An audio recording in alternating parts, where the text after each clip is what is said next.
বিএনপির সঙ্গে দূরত্বের জেরে নিবন্ধিত ইসলামী দলগুলোকে নিয়ে নির্বাচনী জোট গড়তে তৎপর জামায়াতে ইসলামী। গুঞ্জন রয়েছে, এরই মধ্যে কয়েকটি দলের সঙ্গে আলোচনা করেছে জামায়াত। অন্যান্য দলগুলোর দাবি জামায়াতের সাথে ঐক্য সময় সাপেক্ষ। কোন দল আবার বল ঠেলে দিচ্ছে জামায়াতের আমিরের দিকে, আর জামায়াতও বলছে বড় ছাড় দিয়ে হলেও ইসলামী দলগুলোর সঙ্গে ঐক্য গড়তে প্রস্তুত তারা। সম্পর্ক ভালো যাচ্ছে না একসময়ের মিত্র বিএনপি এবং বাংলাদেশ জামায়াত ইসলামের।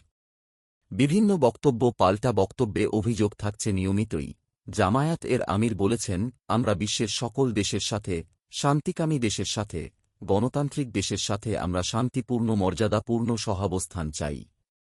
তারেক রহমান বলেছেন, প্রতিবেশী দেশের ফাঁদে পা দিয়েছে আমাদের সেই রাজনৈতিক দলগুলো বা সেই রাজনৈতিক সংগঠনগুলো। এই সুযোগে জামায়াত ইসলামী মন দিয়েছে অন্যান্য নিবন্ধিত ইসলামী দলগুলোর সাথে নির্বাচনী ঐক্য গড়ে তোলার কাজে। তালিকায় নাম রয়েছে ইসলামী আন্দোলন ছাড়াও খেলাফত মজলিস, বাংলাদেশ খেলাফত মজলিস, জমিয়তে ওলামায়ে ইসলাম সহ বেশ কিছু দলের ঐক্যে পৌঁছাতে পারলে দলগুলো প্রতিটি আসনেই সব দলের সমন্বয়ে একজন প্রার্থী মনোনীত করতে চায়। এ নিয়ে একাধিক দলের সাথে কথা বলেছে ডিবিসি। তারা জানায় ঐক্যের সম্ভাবনা আছে, তবে উদ্যোগ নিতে হবে জামায়াতকেই আগে। নির্বাচনের সময় ঘনিয়ে এলে তা আরও পরিষ্কার হবে বলে মনে করেন জামায়াতের সেক্রেটারি জেনারেল।